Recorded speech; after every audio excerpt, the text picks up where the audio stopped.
An amazing guy. Larry LaFontsee is a puppeteer, a musician, an all-around very funny and creative person. So I'll just be asking Larry some questions if he's going to take it away with a zillion stories and interrupt me all the time. And I'll try to keep on steering him towards some reasonable questions and answers, but we'll see how we do. So Larry. Reasonable? Thanks for being here today. And tell us just a little bit about your work. Well, my work these days is stunted a bit. For those of you out there, you know this, of course, I was recently blinded. I was a caricaturist, a portraitist, and a cartoonist for about 45 years. And I started developing the 2D into the 3D. I took up sculpture and found out I was actually pretty good at it. And then I married the sculpture with one of my favorite art forms, which is puppetry. And I began creating characters. Oddly enough, it's karma. I was making a lot of characters with like one eye patches. I was doing a lot of pirate characters. So, did you happen to bring any with you? I did. Gee, I don't know why.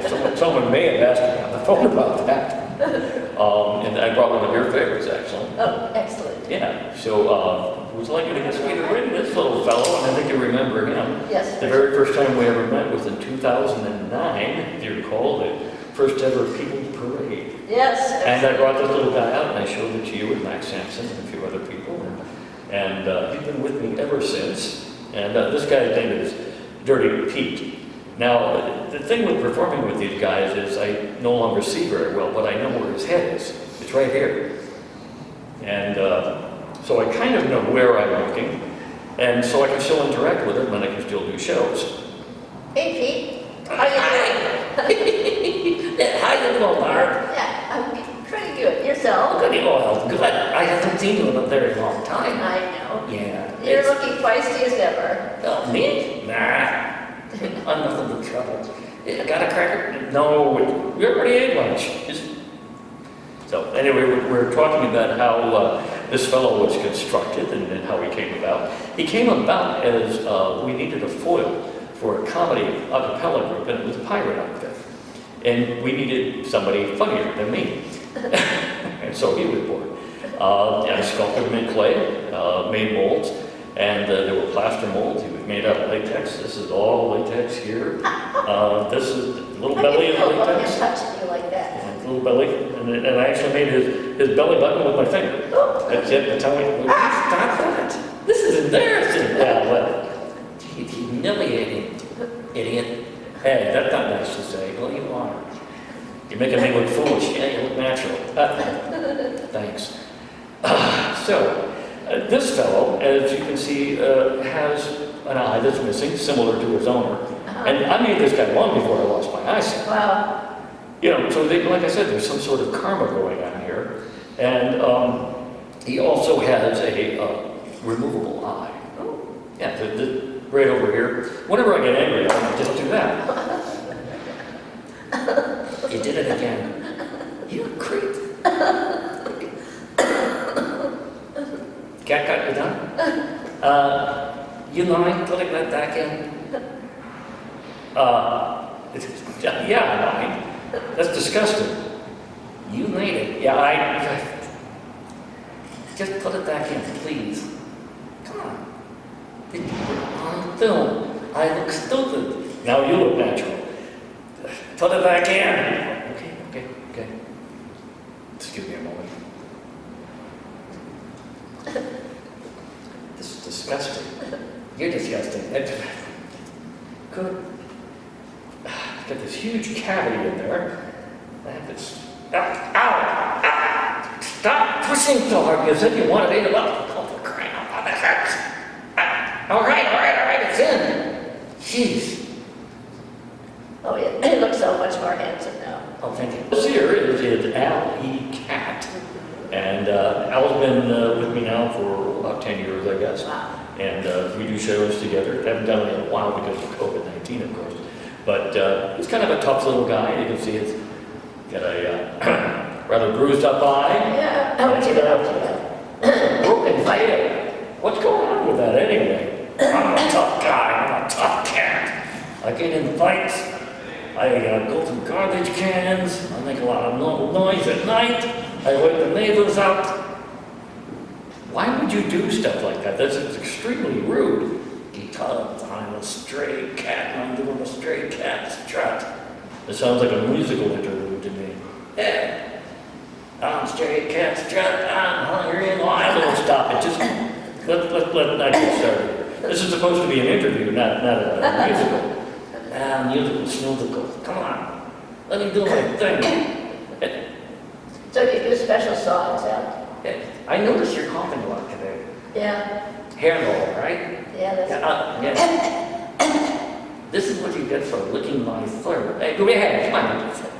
Not nice. I'm not a nice cat. So do you mind if people pet you? Sure. Cool. Oh, I can ask that. Yeah, Wait a minute. Are kids watching this? Oh my. So anyway, this is Al, and he is a big Packers fan, the big Brewers fan, and he is, however, orange, and we do a lot of jokes about certain orange people in Washington. Yeah, but I look better, and I don't weigh as much. Yeah, exactly. Okay, we don't want to get into that. This isn't a political thing. I got my thoughts on that. Yeah, I'm sure you do. Yeah, I think they ought to put cats in charge. Cats? Yeah, you got a lot of reps in Congress and the Senate. Let me get rid of them. Oh, okay. Well, it was great to see you, Al. Oh, I yeah, hope nice to see you, again. Barbara. Thank you. Hey, you hang out with some nice people here. So what happened to you? Would you please go away? Excuse me a minute. What got you into this whole art form? Well, with the puppets, I was about 6 or 7 years old, and that was during the golden age of television. Way back when. Those were good days. I was watching so many ventriloquists on the Ed Sullivan Show, on the early Johnny Carson Show, all of the talk shows at the time. And, Ed Sullivan had ventriloquists of various types on nearly every week. Senior Wences, Edgar Bergen, Jimmy Nelson, Paul Winchell. And those were some of the big names of the day in the late 50s and early 60s. And I became especially enamored of Jimmy Nelson. And at the time, he had a series of commercials for Nestle's Quick. And he had two major puppets, one named Danny O'Day, and the other Farfel. Farfel was a dog. By the way, that's a Yiddish word for noodle. And I used to watch these commercials, and almost everybody knows the line. Here's a plug for Nestle's. Let's see, Farfel is that Nestle's makes the very best chocolate. Snap. And the story behind that is that he wasn't supposed to make it snap, and he was nervous. His hands were kind of sweaty. And the people at Nestle's loved it so much that they'd keep it. And so he became very famous with these commercials. And in doing so, he became famous enough that people were asking him to give lessons. He made 33 RPM, you remember those? Vinyl. That's an old thing for some of you that are new to the planet. And I got one of these for Christmas in 1964. I was 7 years old. Wow. And I got a little Danny O'Day doll, which I'd been begging for. I drove my parents crazy. And the only thing is when I went to stick my hand in the back, because there's supposed to be a stick, and it's like, there's no stick here, Dad. What's the deal? Well, listen, it's $15.95. Well, that was a ransom. And so I had to move ahead like this. That was my start into puppetry. I had already had a collection of marionettes, which all the strings were all knotted up. So those were all pretty much destroyed by that point. And then I had a whole bunch of hand puppets. And I've been enamored ever since. Oh. So I started taking lessons with this Jimmy Nelson album. And I've kind of been going on and off ever since, although I did quit during high school. Because it's a really good way to get beat up. Oh, keep playing with dolls. Oh, good. Oh. Yeah. I got a lot of that. Oh. Yeah. So what do you feel like the art form has done for you? How's that again? What if you couldn't do this art form anymore? What would that mean to you? Boy, it would be tough. It's tough enough now that I can't draw.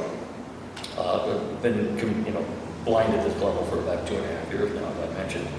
And my favorite thing in the world to do was to sketch up new characters and new ideas and build from the 2D into the 3D. And my world has changed, and the way you think and the way you operate is different. In my case, my fingers. And apparently, according to the visual experts, I have something called photo memory. And because I sculpted for 45 years, apparently I got so used to sculpting that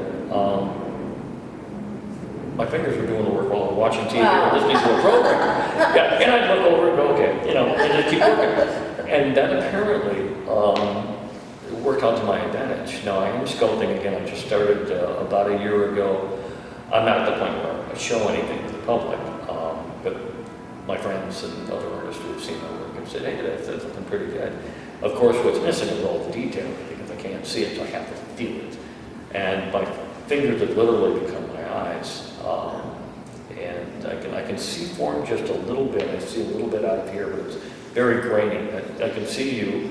I cannot see the camera right now or the photographers. And so I kind of have to look off into the distance and I can pick you up a little bit. But if I look straight at you, I lose you. So, yeah. Sideways is fine. Yeah. So sculpting is very difficult, losing the ability to draw. We hope to get that back someday. There is some hope. They have a new surgery they're working on. It's photocell replacement. They just started human trials. I believe 8 human beings. They all have retinal blindness, but they're to the point where they're virtually blind, not just legally. And essentially, they are injecting photocells and they're messaged somehow in a Petri dish to go to the spots where the damage is. Wow. And of course, that's going to take years of trials. They're thinking 10 to 15 years. I'll be in my mid-70s by the time I'm viable. Hey, that's not too late. And hopefully I will be. Yeah. And that would be wonderful. As I told my 89-year-old mother the other day, I said, I'm going to get my license back. There's some funny reason they won't let me drive. Something about the cat running over grandma. So, they took my license away. And I told my mother, who was basically Chicken Little in the sky is always falling, I said, I'm going to get my pilot license. I've always wanted that. Right through the ceiling. Mom, calm down, you're 89 years old. She's up on the ceiling like this, Got to bring her down there. But there are things I still want to do. The main thing that I'm doing now to keep sane, besides reading or hearing audio books, which are a godsend, is music.